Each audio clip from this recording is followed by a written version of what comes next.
इस समाचार के प्रायोजक हैं Monika bakery, 2/3 Kranti Kripalani Nagar, Annapurna main road, Maharashtra bank के सामने, इंदौर। इस न्यूज के प्रायोजक हैं दास बेकर्स, स्थान Shiv Shakti villa, plot number 87, scheme number 103, दुकान नंबर 2, केशरबाग ब्रिज के पास, इंदौर।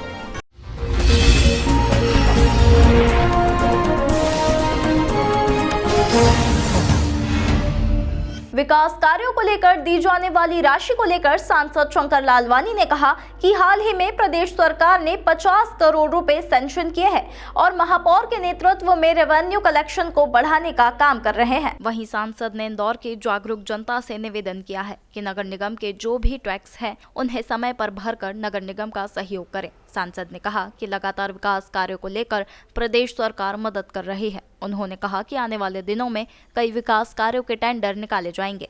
वहीं सांसद ने कहा कि निगम में कई सरकारी विभाग को नोटिस जारी किए हैं। राजस्व बकाया के पूछे गए सवाल पर सांसद ने कहा कि इंदौर नगर निगम ने ऐसे सरकारी विभाग को नोटिस जारी किए हैं जिनका राजस्व बाकी है। वहीं किसानों की समस्याओं, सड़क निर्माण और रेलवे पटरी को लेकर आपत्ति पर सांसद ने कहा कि किसान का एक दल मिला था जिनके 2 विषय थे, एक रेलवे संबंधित बुधनी रेलवे को लेकर और एक आउटर रिंग रोड को लेकर। दोनों विषयों को लेकर केंद्रीय मंत्री, रेल मंत्री से चर्चा की गई है। साथ ही किसानों की मांग है कि उनकी जमीन की बाजार मूल्य या उसकी गाइडलाइन को बढ़ाया जाए, जिस पर नितिन गडकरी से भी चर्चा की गई। वहीं सांसद ने कहा कि किसी प्रकार किसानों का मुआवजा बढ़े, इस पर भी चर्चा की गई। देखिए, हाल ही में प्रदेश सरकार ने 50 करोड़ रुपए नगदी दिए हैं और माननीय महापौर जी के नेतृत्व में जो हमारा रेवेन्यू डिपार्टमेंट है, वो जो रेवेन्यू कलेक्शन है उसको किस प्रकार से बढ़ाया जाए। और मैं आपके माध्यम से भी जनता से निवेदन करूंगा, जो हमारा संपत्ति कर है, पानी का बिल है, वो समय पर बढ़ेंगे तो विकास के काम होंगे। सरकार मदद कर रही है।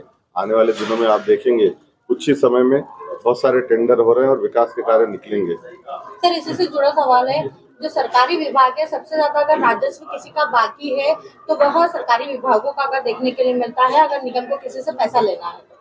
निगम ने सरकारी विभागों को भी नोटिस दिया है। हाल ही में केंद्र सरकार के 1-2 विभाग थे, उनको भी नोटिस दिया और हम प्रयास कर रहे हैं केंद्र से उनको राशि समय पर मिल जाए। लगभग 300 से 400 करोड़ राशि है, ये ध्यान में है।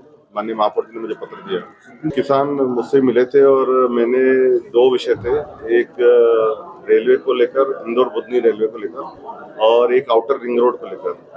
दोनों विषय में मैं रेल मंत्री जी से मिला था, उनको पत्र भी दिया था। और जो किसान मांग कर रहे हैं कि बाजार मूल्य या उसकी गाइडलाइन बढ़ाई जाए, उसको लेकर चर्चा हुई थी और नितिन गडकरी जी से भी मुलाकात हुई थी। मुझे लगता है वो और शासक दोनों मिलकर अभी हाल ही में कल माननीय मुख्यमंत्री जी से भी क्षेत्रीय विधायक ने बात की है। हम प्रयास करेंगे कि किस प्रकार किसानों को मुआवजा बढ़े, वो हम बात करेंगे। लेकिन विकास तो होना चाहिए, सड़क बनना चाहिए, रेल लाइन बनना चाहिए, उससे शहर का विकास होता है। आज जो ग्रामीण क्षेत्र में मैं कल ही गया था, वो बता रहे थे रोड बनने के पहले हमारी 30 लाख रुपए एकड़ थी और रोड की घोषणा होने के बाद हम 1-1 करोड़ रुपए एकड़ की हो गई है। तो ये विकास के कारण उनका भी भला हो रहा है। लेकिन ये बात सही है कि जिनकी जमीन जा रही है उनको किस प्रकार से मुआवजा ज्यादा मिले, हम प्रयास कर रहे हैं।